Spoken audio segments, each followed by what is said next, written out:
Olá a todos, bem-vindos a mais um podcast e hoje estou feliz. Estou feliz porque, acima de tudo, acho que vai ser uma conversa íntima, muito divertida e muito também educacional. Eu tenho aqui uma grande amiga, nós às vezes tratamos mesmo por irmãos.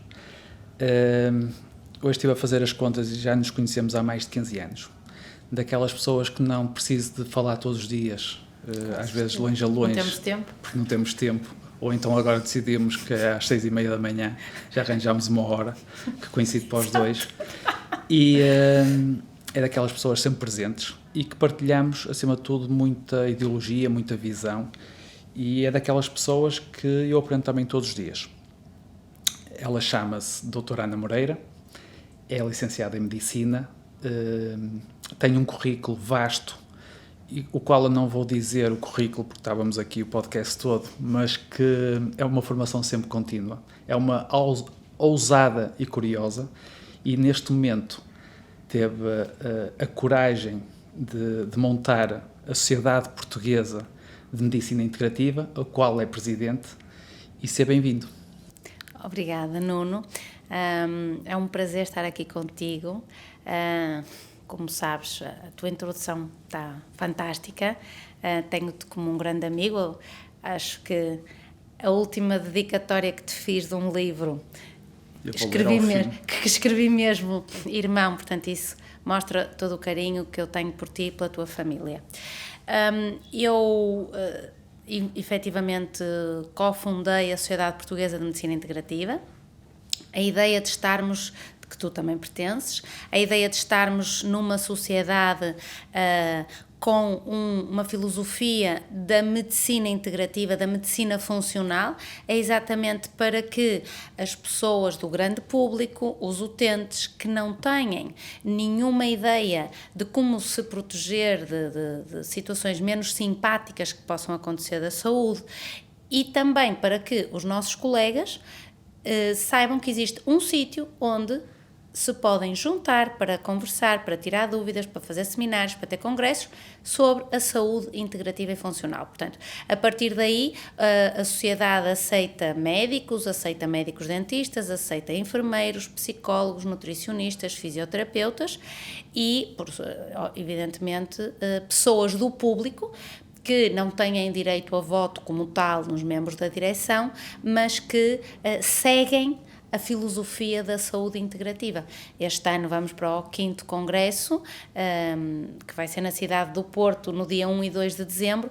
O ano passado tivemos 700 profissionais de saúde. Este ano, ao mesmo tempo, como eu tenho pouco que fazer, como sabes, estou a ajudar a organizar também o primeiro Congresso de Medicina Dentária Integrativa. Portanto, no mesmo sítio vamos ter 2 congressos de saúde integrativa e esperamos 800 pessoas, 800 profissionais de saúde. O ano passado tivemos de 25 países, vamos ver se eu este ano consigo atingir isso, e pronto. Isso é uma das missões que eu tenho mais, mas essa é uma das missões. Eu acho que nunca vamos parar, não é? Nunca vais parar. Nunca vamos parar. Parabéns. E no fundo é uma ideologia que nós partilhamos, que é acreditamos muito na cooperação, porque só assim é que há evolução e a nossa missão é sempre as pessoas e o melhor cuidar. Sem dúvida. Quem é Ana Moreira? Por trás da médica, por trás tantas inovações, tanta ousadia dentro da medicina integrativa, dentro de tantos cursos, dentro da mulher que não para. Exato. Já me fizeram várias vezes essa pergunta e a primeira vez que me fizeram essa pergunta eu respondi que a Ana Moreira é uma mulher feliz. E efetivamente é uma definição assim, muito bombástica, não é? Porque tira-nos os títulos e tira-nos todas as coisas que possam fazer de nós aquilo que somos. Eu sou uma mulher feliz, fui uma criança muito feliz, muito brincalhona, gostava muito de dançar. O meu pai morreu muito precocemente, o meu pai era médico, o meu avô era médico e eu lembro-me sempre de querer ser médica. E portanto eu gostava muito de tratar as bonecas, ou seja, não me lembro assim propriamente de dar comida, lembro-me de fazer que estava a auscultar ou meter a mão na barriga, o que isso fosse possível. E e, portanto, eu fiz o meu percurso académico na Faculdade de Medicina da Universidade do Porto e depois, quando já estava na especialidade, é que tive assim uma pequena reviravolta e comecei a entrar mais por uma área de, podemos chamar, complementar ou alternativa. Na altura era mesmo alternativo, porque ninguém falava em medicina estética quando eu comecei a trabalhar em medicina estética há 18 anos. E fui ao Brasil, fiz uma pós-graduação em medicina estética e como eu achei que era pouco bem vista aqui, nós somos assim um bocadinho racistas, não parece, mas somos. Fui estudar para Barcelona, portanto, e fiz uma pós-graduação em medicina anti-envelhecimento, que era o mais parecido com a medicina estética. Depois fui fazer um mestrado e o mestrado tinha professores que, além da medicina estética, trabalhavam em medicina funcional. E a partir daí nunca mais parei. Portanto, deixei o hospital e passei a trabalhar só na privada, passei a trabalhar nesta área que hoje se chama Medicina Integrativa e Funcional. Portanto, eu tenho 2 filhos, tenho agora sobrinhos, os meus filhos já são adultos, tenho uns sobrinhos que são fantásticos porque ainda são pequeninos, gostam muito da Tiana, que a Tiana faz umas brincadeiras giras e, portanto, além da parte médica, que eu acho que é uma vocação, eu acho que fui para a medicina por vocação, eu acho que tenho uma boa intuição médica e orgulho-me de dizer isso. Eu gosto de abraçar os pacientes e gosto de fazer com que a pessoa se sinta importante. É isso que eu sinto. E sinto verdadeiramente que com cada abraço e com cada forma de trabalhar mais... em que efetivamente podemos dar um pouco mais de tempo àquela pessoa, se conseguem fazer aqueles pequeninos milagres a que depois se chama cura. A cura é sempre do próprio, mas nós somos uns disparadores da cura. Portanto, a Ana Moreira é assim, exerce medicina, também exerce papel de mãe, também exerce papel de filha, já não exerce papel de neta, exerço o papel de irmã, tenho 3 irmãs, exerço o papel de cunhada, exerço o papel de prima. Então, esses papéis todos, exerço o papel de amiga também, esses papéis todos fazem de mim uma pessoa muito completa e uma pessoa verdadeiramente feliz e alegre. Eu acho que uma das palavras também que me caracteriza, acho que é a alegria, que isso é fantástico. Posso dar mais algumas definições, que eu conheço-te bem. No bom sentido, és muito humanista e vê-se nos teus abraços. És a médica mais maluca e mais louca que eu conheço, e digo isso há 15 anos, no bom sentido. E é engraçado que ontem estava a acabar de ler um livro, e depois comecei a ler o teu livro e já vamos falar sobre isso, e lá dizia uma frase engraçada que eu disse, nada é por acaso, que é, quando não nos chamarem de loucos, quer dizer que estamos a fazer pouco. É verdade. Na vida. É verdade. Ou seja, quer dizer que estamos no nosso conforto, não estamos a criar o nosso desconforto. Sem dúvida. E quer dizer que estamos acomodados. E é isso Sem que eu dúvida. acho que partilhamos estas Não foi fácil estas este definições. percurso. Eu penso que estou E no nunca pico vai-se. da minha carreira, no sentido em que tenho uma carreira muito bem estabelecida dentro desta área, que foi difícil porque era quase inexistente, como tu sabes, havia poucos médicos e poucos profissionais de saúde a fazer isto. Como sabes também, as instituições que já existem com a mudança não reagem muito bem. A medicina integrativa e funcional existe nos Estados Unidos há mais de 40, 50 anos. Na Europa, podemos dizer assim, há 30 anos com muita segurança. Mas é difícil ser o motor de alguma mudança, é muito difícil, ir na frente é sempre muito difícil, romper paradigmas é sempre muito difícil. E então eu tive uma altura da minha vida em que eu acho que estive mais na sombra, eu tive duas situações complicadas Que eu te acompanhei. que tu me acompanhaste com a instituição à qual eu pertenço, da Ordem dos Médicos, que correu tudo bem e que está tudo muito bem, mas que na altura fomos vistos como uns incompreendidos, não é? E somos chamados para prestar declarações, etc., quando não se falava nisto. Isto agora começa a ser moda.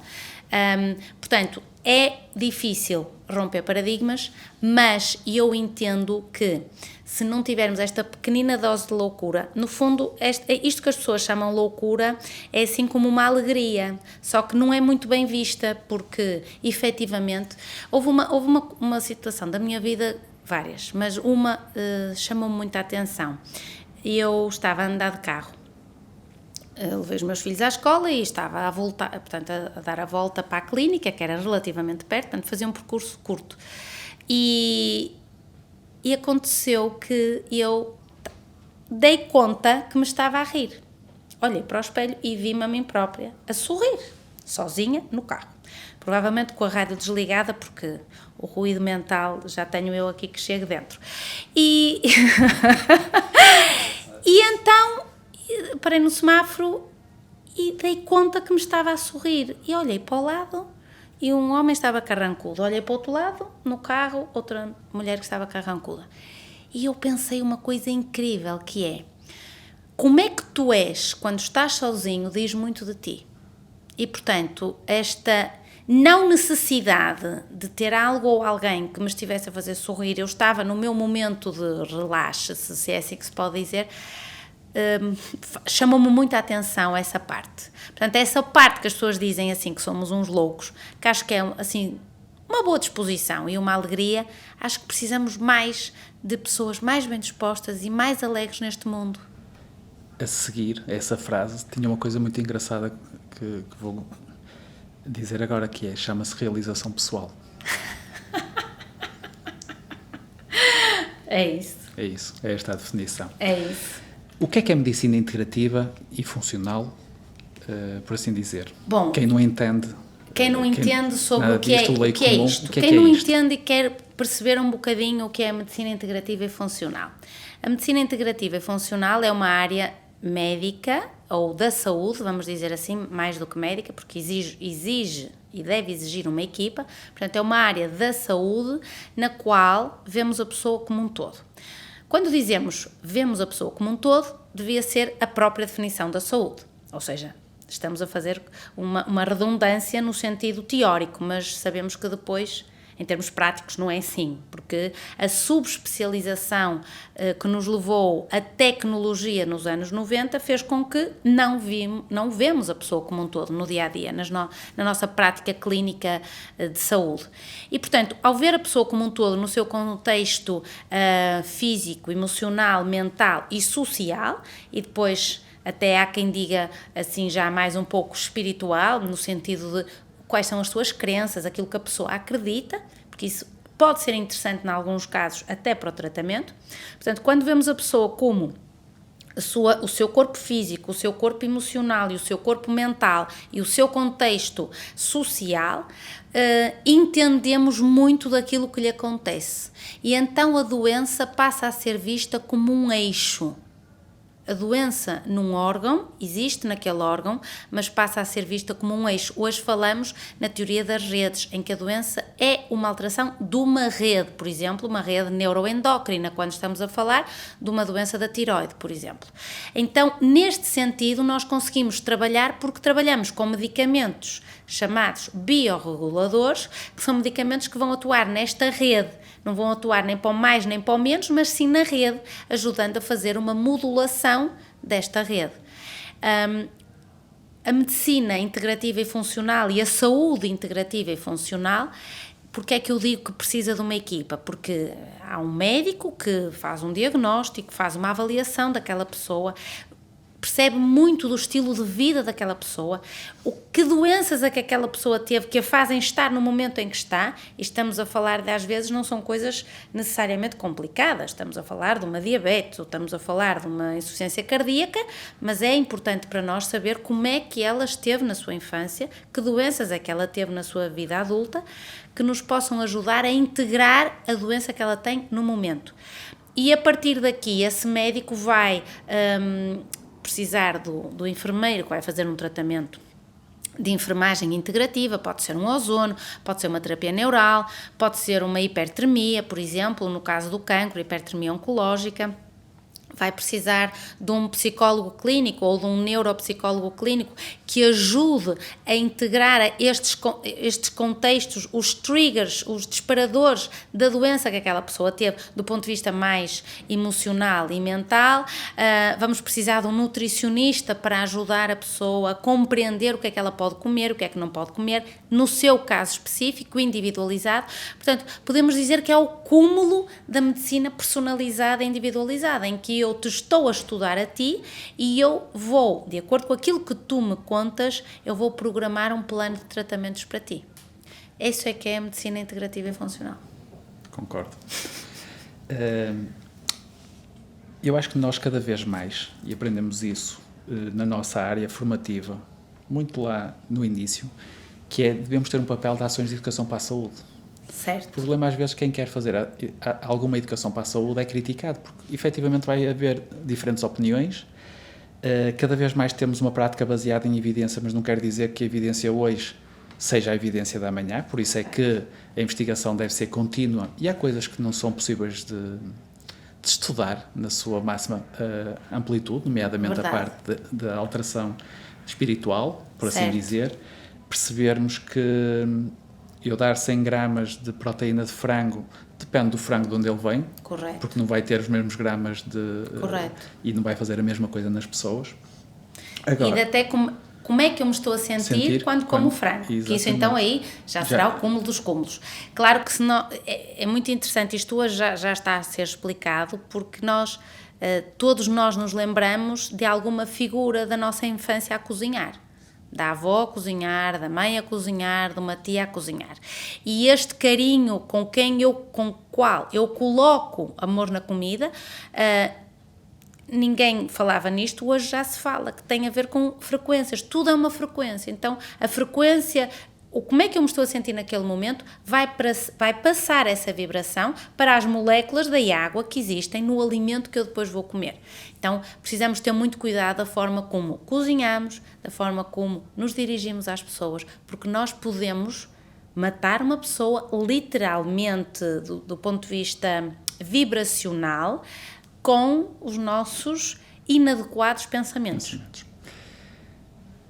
E esse papel educacional, eu vou-te pedir, e vou aproveitar a oportunidade de estás aqui, com os teus muitos saberes, uma pessoa que acha que está saudável, vamos falando assim. Certo. Hoje fala-se muito na longevidade com mais saúde. Certo. Ou viver com mais qualidade. Que dicas básicas é que quem nos está a ouvir pode fazer comumente? Primeiro gostava só de voltar um bocadinho atrás de uma coisa que disseste que é fantástica, que é o seguinte: em 1920, 1915, por aí, os médicos patrocinavam ou publicitavam, ou eram usados figuras de médicos com bata vestida a publicitar cigarros. E dizia, Camel is good for you, uma determinada marca de determinados cigarros. Assim como, nessa mesma altura, anos 20, anos 30, se mostrava uma mãe com um bebê e dizia a woman is not a cow, e mostrava uma fórmula de leite adaptado. Porquê é que eu estou a dar estes dois exemplos? Porque a ciência já era ciência antes de ser chamada ciência. Hoje em dia, as técnicas com as quais eu trabalho, que se calhar pela maioria das pessoas que vá ler ou algum profissional de saúde não vão compreender ou vão achar que é tudo uma coisa que não está aprovada ou que não existe evidência científica, porque não vão pesquisar. Mas, efetivamente, nós para trabalharmos numa área temos que ter a confirmação dela, e nós temos pelos pares com as pessoas que trabalham connosco e são equipas mundiais a fazer a mesma coisa que nós fazemos. Não gostava muito de dizer que somos especiais, mas por isso não somos especiais. Há uma rede de médicos e de profissionais de saúde a trabalhar nesta área. Portanto, o que hoje se diz em termos convencionais, que eu poderia enumerar 500 exemplos, mas não é o objetivo desta palestra, talvez se venha a comprovar que não vai ser assim tão saudável. Mesmo até alguma coisa que nós fazemos hoje, algumas coisas que eu digo hoje da dieta que eu não dizia da mesma maneira há 15 anos atrás. E isso é inteligente, porque quer dizer que estamos a mudar e que estamos a estudar. Então, isso estes exemplos vêm para nos dizer que as instituições, nomeadamente as faculdades de saúde que prestam a formação aos alunos, às vezes estão desadequadas no tempo, no sentido em que os currículos precisam de ser ajustados àquilo que estamos a viver. Até porque a velocidade cada vez é maior. A velocidade da informação é a seguinte: em 1950, o conhecimento médico precisava de 50 anos para ser duplicado. Neste momento, a cada 1,8 dias, duplica o conhecimento médico. O que significa que nenhum profissional de saúde neste mundo, neste planeta, se consegue manter atualizado. Porque hoje no mundo já se duplicou o conhecimento médico em relação ao que era ontem. Isto é impossível, nós nos mantemos atualizados. Nós, que trabalhamos numa área de saúde complementar integrativa, mas os outros nossos colegas que trabalham no hospital ou onde quer que seja, também não se conseguem manter atualizados. Isto é importante para, por um lado, desmistificar que nós sabemos tudo, nenhum de nós sabe tudo, mas por outro lado também para permitir que todos pudéssemos comunicar melhor, que é sempre esse o meu objetivo final, e por isso também é que é os congressos, os seminários e a formação, por isso é que me deu o trabalho de fazer tantas palestras, por isso é que me deu o trabalho de fazer um livro, exatamente a disseminação do conhecimento para que depois as pessoas possam escolher aquilo que querem fazer pela sua saúde. Bom, então, quando nós falamos de longevidade saudável, porque já não falamos em anti-envelhecimento, porque é um contrassenso, o envelhecimento existe e começa no momento exato em que nós nascemos da barriguinha da mãe, aliás, ali já estávamos a envelhecer, porque o embrião e o feto já estão envelhecidos em relação à mórula, por exemplo, não é? Então, a longevidade saudável precisa de ser vista com este pilar que é o físico, o emocional e o mental. Então, para eu ter uma boa qualidade de vida, para eu ter um envelhecimento adequado, que na realidade podemos dizer para termos uma vida adequada em termos de saúde, temos que pensar o que é que podemos fazer em termos físicos, emocionais e mentais. Vamos começar pelos emocionais, que é o que é menos falado. É um tabu completo. Quando nos passa uma coisa na nossa vida, o que nós fazemos é colocar para trás das costas, não somos ensinados a digerir aquele trauma emocional, não somos ensinados a chorar o que for preciso, não somos ensinados a procurar terapia, porque só precisa de terapia quem está doente.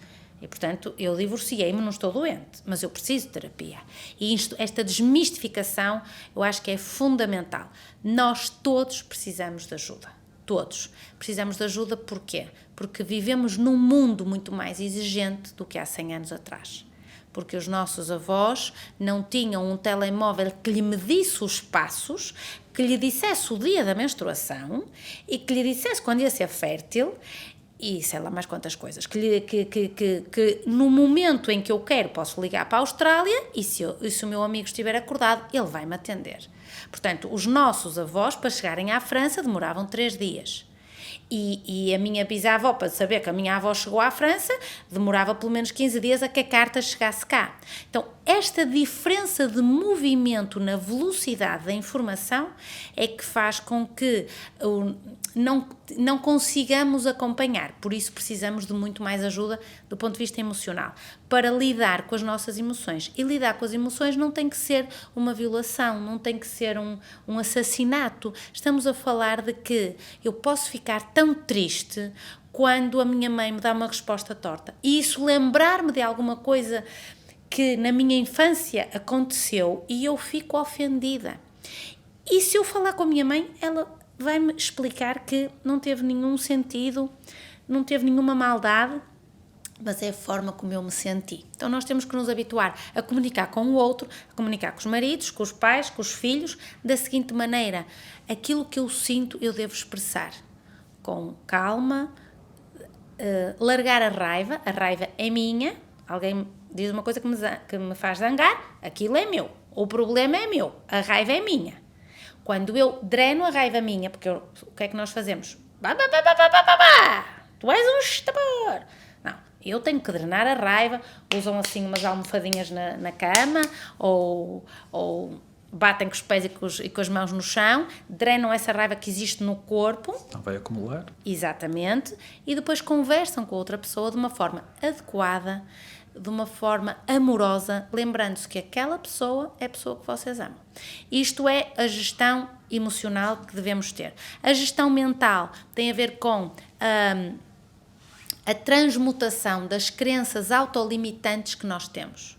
Nós temos muitas crenças autolimitantes que aprendemos na nossa infância, que vêm dos nossos pais e dos nossos avós e que não nos fazem ser o melhor que nós podemos ser. Nós temos um potencial infinito e não conseguimos atingir este potencial infinito por causa das nossas crenças. E a nossa mente emite uma frequência, emite um pensamento, que é uma radiação de alta frequência, que me pode fazer ficar mais ou menos doente depois do ponto de vista físico. Então, a parte mental é fundamental. E depois o físico o que é? É aquilo que eu como, é como é que eu durmo, é como é que eu vou à casa de banho, é como é que está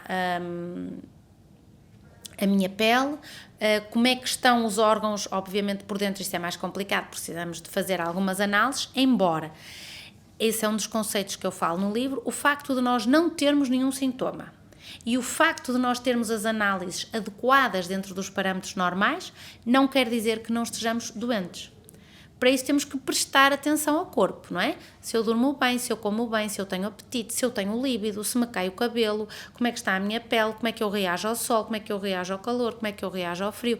Estes pormenores clínicos, que é fazer uma verdadeira semiologia clínica, é que nos vão depois indicar se estamos mais ou menos saudáveis, quais são os órgãos comprometidos e como é que podemos fazer para melhorar. Portanto, tudo isto é que nos vai fazer levar a um estado social, que é aquele fora de mim, a um estado social, tem a ver com a minha família, com os meus amigos e com o meu trabalho adequado, eu viver adequadamente na minha sociedade e que depois, se quisermos já ser um pouquinho mais esotéricos ou mais cúmplices, podemos dizer que isso depois me leva a um estado mais espiritual adequado, que é aquilo que eu acredito de mim, dos outros, da vida, o que é que eu vim aqui fazer. E isso faz com que o meu envelhecimento, significa que os anos estão a passar por mim e que o meu envelhecimento seja adequado à minha idade. E o meu envelhecimento não tem que ser com dores. O meu envelhecimento não tem que ser com uma diminuição das funções. A diminuição das funções chama-se um mau envelhecimento e isso é uma doença tal como a diabetes. Hoje nós chamamos a isso o inflama aging, ou seja, o correspondente a um envelhecimento inflamado. Portanto, eu estou inflamada, eu estou doente, eu tenho dores, eu diminuo as minhas funções cognitivas, eu não tenho mobilidade, eu não durmo tão bem, eu não vou tão bem à casa de banho e isso atribui-se à idade, mas é falso. E lembrar aqui as pessoas que nos estão a escutar, nós podemos chegar aos 120 anos, a nossa genética permite-nos chegar aos 120 anos e nós, às vezes, a partir dos 60 anos já temos muitas maleitas, ou tomamos muitos medicamentos, ou temos muitas doenças concomitantes. Cerca de 55% da população dos Estados Unidos tem 2 ou mais doenças crónicas. Portanto, a partir dos 45 anos. Então, isto é um problema mundial e é grave. E para isto nós precisamos de mudar o nosso estilo de vida, os nossos hábitos de vida, aqueles que nos vão levar depois a termos alguma doença, nomeadamente um mau envelhecimento. Do ponto de vista da alimentação, e hoje em dia cada vez mais fala-se da importância da saúde intestinal, pequenas dicas que podes dar de alimentação e para o melhor funcionamento da saúde intestinal, porque é uma das bases, por assim dizer, para uma optimização de uma melhor saúde. É sim, eu já li 500 mil livros sobre dietas, não é? Tenho as minhas próprias teorias, aquilo que eu acho é que nós temos que fazer uma dieta o menos inflamatória possível. Ou seja, a lógica existem alimentos comprovadamente inflamatórios. Esta inflamação vai se dar a nível da mucosa intestinal e vai prejudicar a minha flora intestinal. E a minha flora intestinal estando alterada é o ponto de partida para eu ter imensas doenças ok? Agudas ou iniciar um processo crónico. Portanto, o que é que podemos dizer assim, tendo em conta que a base deve ser uma dieta anti-inflamatória, e eu penso que os lácteos animais devem ser totalmente proibidos, ou muito esporadicamente a pessoa possa comer um queijo, natas completamente proibidas, os lácteos em si, o leite de vaca ou de cabra ou de ovelha, na minha ótica, devem ser proibidos, os iogurtes também. Portanto, hoje em dia temos as alternativas vegetais, portanto, bebida vegetal de amêndoa, bebida vegetal de espelta, bebida vegetal de coco. Eu aconselho a fazerem um investimento numa máquina. Quem gosta muito de bebidas vegetais, há umas máquinas fantásticas, hoje que custam 400 ou 500 euros, mas que fazem a bebida vegetal no momento, com amêndoa, por exemplo, com umas raspas de coco, com avelã. Então, aconselho a fazer este investimento, porque a largo prazo é óbvio que vai ter... Hoje as bebidas vegetais são caras e as bebidas vegetais também não são isentas de riscos, porque temos que comprar uma bebida vegetal que não tenha açúcar. Então, temos que ter cuidado, porque o facto de ser bio ou de ser mais alternativo não quer dizer que um alimento seja bom. Depois, carne de porco, eu não aconselho que as pessoas comam carne de porco, porque é uma carne muito inflamatória, sobe-nos muita histamina, portanto é muito estaminérgica e por isso muito inflamatória. Temos a questão do glúten. O glúten tem uma proteína que é inflamatória, principalmente o trigo, porque da forma como está a ser processado e está a ser refinado, e também porque a sobreexposição que nós temos ao trigo desde muito cedo, não é? Nós comemos muitas coisas com trigo e isso faz uma reação inflamatória a nível da mucosa intestinal, e porque o trigo está muito refinado hoje em dia, portanto está muito processado, vamos dizer assim. Até porque não é a mesma coisa tu comeres um pão, vamos dizer, de forma do supermercado, e tu comeres um pão, se fores a uma aldeia em que uma velhotita tem um trigo que se calhar era do grão de trigo que ainda tinha o seu avô e que o colocou no forno. Então isso também conta. Isso também conta quando estamos a falar, mas nós temos que pensar que estamos a falar de pessoas para a cidade e como é que as pessoas se podem ser práticas. E depois o açúcar. O açúcar branco é um indutor da inflamação, é um promotor do cancro e, portanto, acho que devia ser abolido da maior parte dos produtos onde existe. E a água que bebemos? A água que bebemos está contaminada. Lamento dizer que a água está contaminada com microplásticos, está contaminada com químicos, está contaminada com metais pesados, está contaminada com alguns agrotóxicos. E os níveis tem tudo a ver com os níveis de detecção. Portanto, aquilo que é considerado legal do ponto de vista dos exames que são feitos às águas, não são os níveis que seriam protetores para o nosso corpo. Então, nós deveríamos ser mais restritivos nestes testes para fazer com que uma água pudesse ser potável ou não. Este é que é o problema. A água pode ser potável, mas ser tóxica, e aqui estamos a falar de uma toxicidade que é crónica subaguda, ou seja, não te vai fazer mal se tu beberes hoje, nem amanhã, nem provavelmente 10 anos. Essa toxicidade, juntamente com a contaminação ambiental que existe, juntamente com toda a contaminação da alimentação, daquilo que é colocado, por exemplo, na carne, daquilo que hoje em dia já sabemos que é colocado na fruta, mais o excesso de radiação eletromagnética a que estamos sujeitos,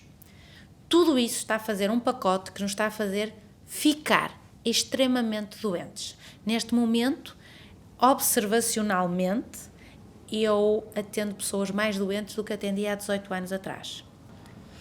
E os estudos dizem que a esperança média de vida pode diminuir e não aumentar se continuarmos com este estilo de vida, por assim dizer. Pronto. Pela primeira vez na história. Estamos na ponta. Estamos na ponta. Tens um bebê, sei o que é o teu bebê, é o teu primeiro livro. Foi apresentado na quarta-feira, no dia 12 de julho. 12 de julho. Comecei ontem a ler e vou-te dar um elogio. Eu conheço-te e sei o quão essa cabeça, esse cérebro tem de informação, como eu. E a coisa mais difícil, às vezes, é transformarmos a complexidade na simplicidade, ou simples naquilo que é complexo. E eu tinha muita curiosidade, e nunca pensei que tu escrevesses assim um livro. Porquê? Porque é extremamente difícil, para quem tem tanta informação, escrever um livro. E eu ontem comecei a ler, já altas horas da noite, cansadíssimo, e posso dizer que já li mais de 100 e tal páginas. Obrigada. É um livro que eu aconselho. Como não adoecer.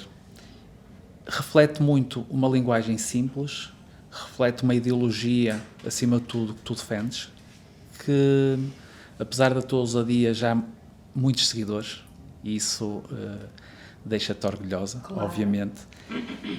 E eu fiquei muito orgulhoso, e vou-te ser sincero, é um livro que eu vou aconselhar a todas as pessoas. Obrigada. Fala-me dele, do teu bebê. Sei que demorou 9 meses a ser... É isso. Este livro começou a ser escrito numa viagem de avião Porto-Zurique, com o meu computadorzinho portátil. Eu disse, eu já nessa altura já tinha pelo menos uns 2 anos, portanto, desde 2014, em que eu queria... Já tínhamos falado. Exatamente, em que eu queria escrever um livro. E fazia muitos cursos de autoajuda, desenvolvimento, no sentido de como é que nós podemos arranjar tempo para escrever um livro. Bom, a primeira coisa eu pensei, vou pôr as ideias no índice. O índice é a primeira página do livro, é o índice. E comecei a escrever um índice. É uma enciclopédia. Exatamente. E fiz um índice completíssimo. Portanto, as 2 horas e meia do voo foram para escrever o índice. De 2016 até 2022, muito pouco peguei no livro, praticamente só para fazer uma ou outra ideia, ir acrescentando alguma coisa ao índice.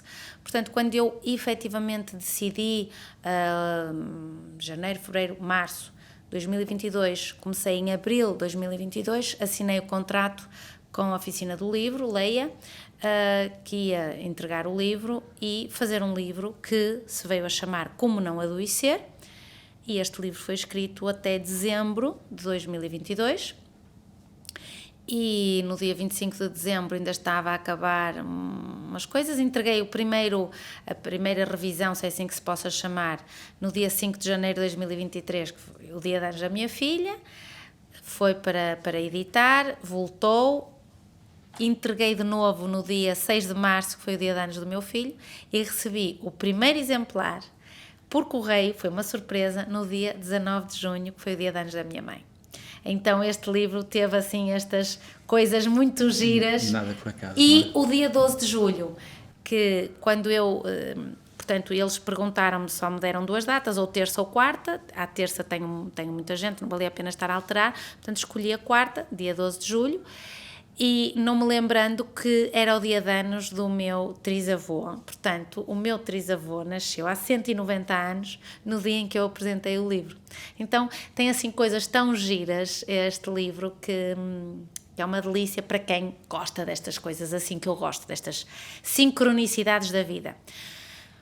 Qual foi o meu objetivo? E tu sabes, nós falamos muito sobre isso. O meu objetivo era ter algo que as pessoas pudessem ler de uma forma muito prática e que as pudesse ajudar, mesmo de uma forma prática, a melhorar o seu estilo de vida. Porque damos-nos conta que o estilo de vida é a base para nos trazer mais doença ou mais saúde. Então, a minha genética tenho-a, ou seja, se os meus pais foram doentes, passaram-me uma genética mais para a doença ou mais para a saúde, isso existe em mim, mas hoje sabemos que é epigenética, que é aquilo que acorda a genética para uma doença, pode ser alterado. E daí que o estilo de vida seja fundamental para nos trazer mais saúde. Depois foi o título, porque... o primeiro título que eu pensei foi Estou Doente e Agora? Repara como é tão interessante que depois é tão interessante pensarmos nestas coisas. Muito contente, eu tenho uma das minhas irmãs que trabalha comigo, que me ajuda muito na parte da gestão de conteúdos e pesquisa, principalmente para palestras e para cursos, e a Sara disse-me, olha, tenho uma má notícia para te dar. Esse título já existe.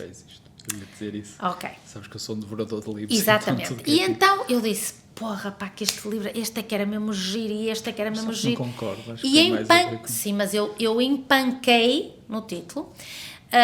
Posso-te dizer que em dezembro acho que ainda não havia título. E depois, assim, numa meditação, a editora propôs um título, que eu não estive muito de acordo, e numa meditação, assim, surgiu esse título de Como Não Adoecer, que na realidade é do que fala o livro. É o que é que nós podemos fazer na nossa vida para não adoecermos.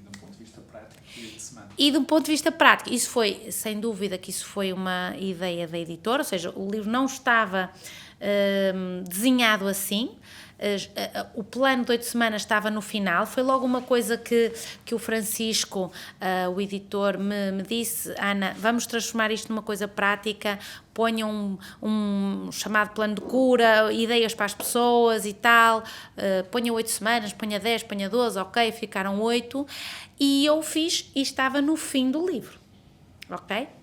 E depois, quando veio a revisão deles, eles colocaram no meio do livro para que a pessoa possa, ao ir lendo e já percebendo a teoria de porque é que tem que fazer uma coisa ou outra, já possa executar em prática com as ideias de... Por exemplo, a ideia de arrumar a despensa foi uma ideia genial que me surgiu, porque um dos problemas que as pessoas têm quando querem melhorar a dieta é que ainda querem comer os restos, ainda vou comer as coisinhas que tenho na despensa. Ora, isso é completamente errado. A partir do momento em que decidimos mudar, temos que o fazer de uma forma quase radical, cirúrgica, porque se eu tenho umas bolachas, eu ainda vou comer aquelas bolachas e depois vou pensar, bem, já que comi as bolachas, então também vou comer o pão da vizinha e pronto, e então a lata de alumínio também não tem muito problema e não vamos mudando nada. Portanto, o ideal realmente é, querem mudar, façam a experiência. Aliás, foi o que eu disse, ousem fazer alguma coisa de diferente, ousem experimentar alguma coisa. O pior que pode acontecer é não resultar. Tu dizes ali uma coisa também muito interessante, que me lembro de sublinhar, que é não acreditem, experimentem. Exatamente. Não acreditem em nada do que eu digo, simplesmente experimentem. A minha ideia foi fazer uma coisa que se chama uma TARES, é uma tarefa de esclarecimento, exatamente como tu falaste na pedagogia. Eu acredito nisso há muitos anos, por isso me dou a muito trabalho de fazer palestras e de fazer cursos e agora de fazer isto, porque esta tarefa de esclarecimento é que nos permite que qualquer outro ser humano que entre nesta vibração compreenda, depois não pode dizer que não sabia.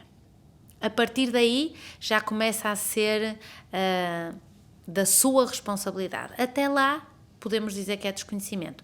Aliás, eu às vezes sou um bocadinho radical nas coisas, porque a saúde é muito paternalista, porque tu vais ao médico e tu és obeso, fumas, comes e bebes como um desgraçado e tens diabetes e estes medicamentos vão-te ser oferecidos para tu controlares a tua diabetes, porque tu passas a ser doente crónico, passas a ser diabético. Mas tu és obeso, porque comes e bebes e fumas e não fazes exercício físico.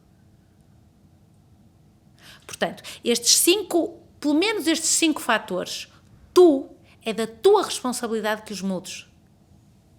E isso faz com que, se eu te dou medicamentos grátis ou muito baratos para que tu tomes, porque agora estás diabético, porque comeste e bebeste como um desgraçado e fumaste e nunca fizeste exercício e nunca ligaste ao teu corpo e agora estás diabético e coitadinho, passas a ser doente crónico, até tens direito a passar à frente nas filas e mais não sei o quê.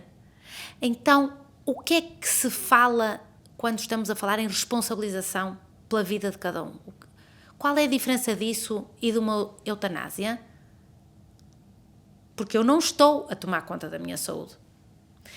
Então, na minha ótica, a responsabilização da saúde tinha que começar a ser diferente. Eu tenho que responsabilizar-me pela minha saúde. Eu preciso dos profissionais de saúde. Mas eu sei que se eu fizer aquilo... Claro que há pessoas que são diabéticas, como nós sabemos e que estamos a falar de um caso muito específico, ok?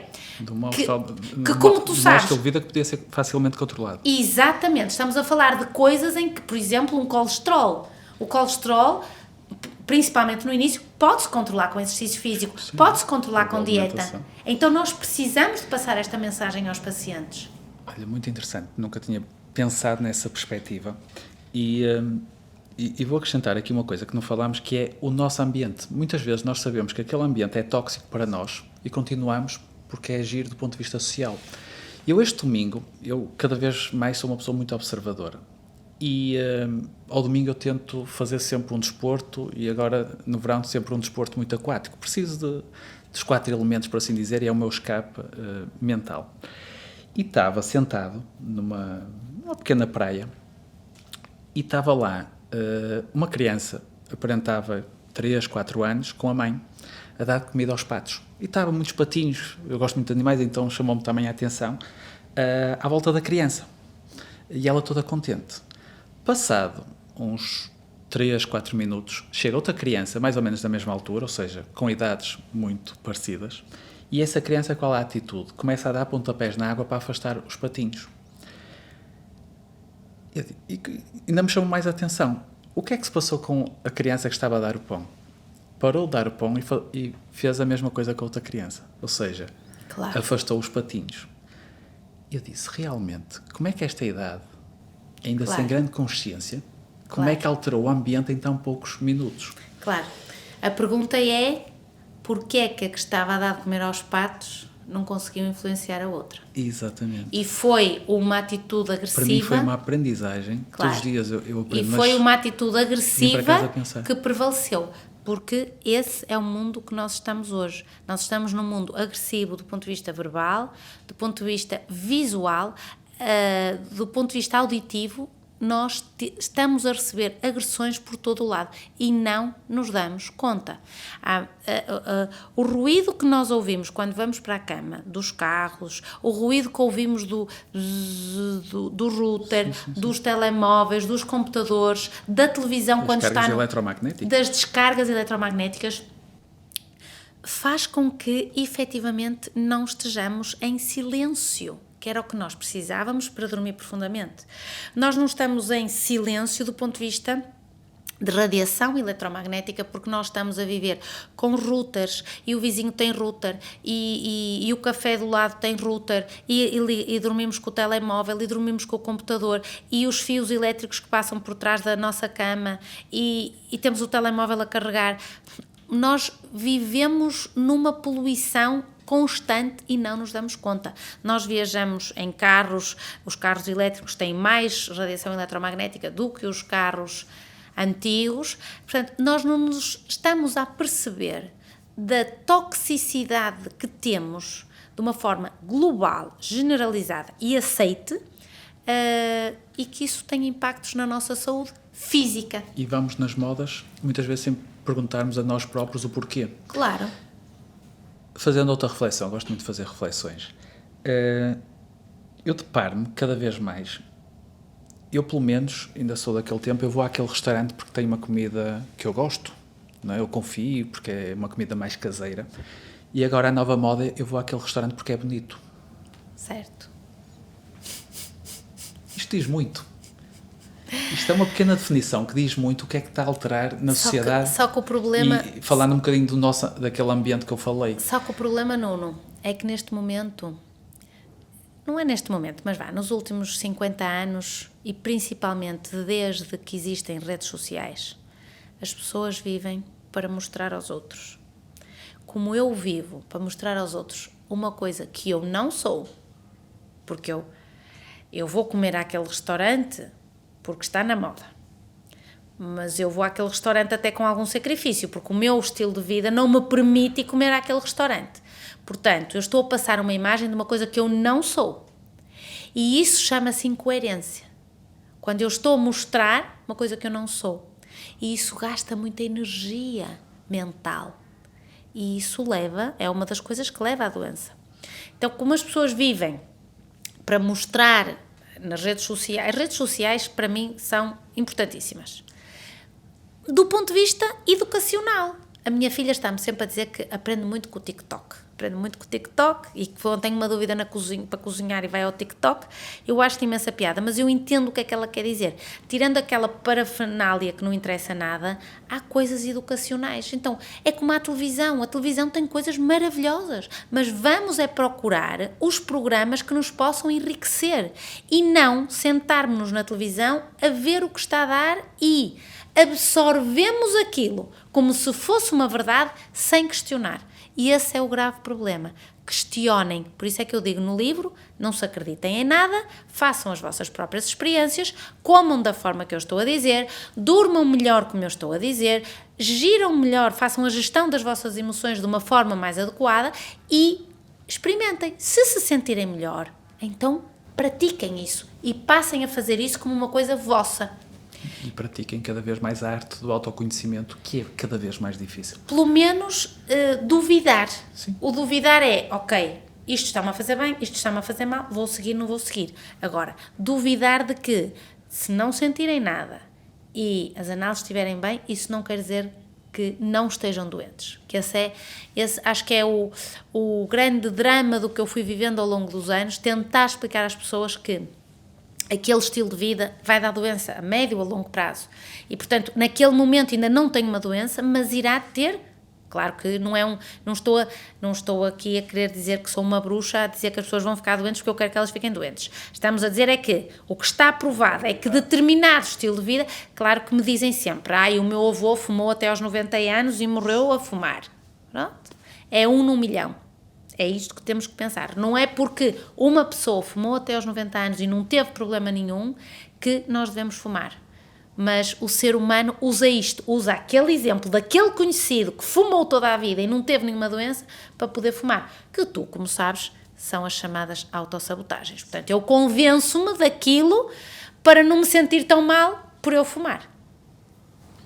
Minha amiga, vamos terminar porque estávamos aqui Obrigada, horas e já horas. sei Eu que sim. adoro. Se tivesses que dar uma mensagem a todas as pessoas, quase como um reclame, assim, na estrada, com uma frase curta, qual era a mensagem que gostavas de passar como o teu legado? Bem, tenho que dizer 2. A primeira é, atrevam-se a ser felizes. Isso é muito mal visto pela sociedade. A segunda é, a vida sabe o que faz, sabe o que leva e sabe o que traz. É das minhas frases favoritas. Está no teu Instagram. E está no meu Instagram, porque... de casa. Pois é. Há de estar na minha... Como é que se chama? No meu túmulo. Na bio. O atrevam-se a ser felizes é... atrevam-se, ousem ser felizes, porque efetivamente não somos um rebanho e podemos fazer coisas que os outros não fazem, e isso está tudo bem, desde que se sintam bem. E não tenho um problema em mostrar, parece que nós temos aquela genética dos descobrimentos em que os nossos homens iam nos barcos e as mulheres viúvas ficavam e eles nunca mais vinham, iam para ali e não sabiam se estavam mortos, estavam lá com uma índia qualquer do Brasil e temos esta melancolia do fado.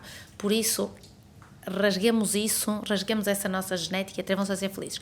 A outra é que efetivamente a vida sabe o que faz. Nós estamos imersos num emaranhado de fios invisíveis. Estamos todos ligados, desde as nossas células, por uma estrutura que agora já sabemos que se chama microtúbulos, e disto estamos ligados a um campo eletromagnético, que também já se sabe o que é o campo M. Por isso, a vida sabe o que faz, porque quando algo é retirado da nossa vida, é porque era o melhor para nós, ainda que naquele momento eu não consiga compreender do ponto de vista racional, e também quando me chega algo, devo aceitá-lo com uma alegria, mesmo que depois isso seja levado. Isto faz com que não haja tanto peso, porque não temos o peso de que vai correr mal, de que correu mal.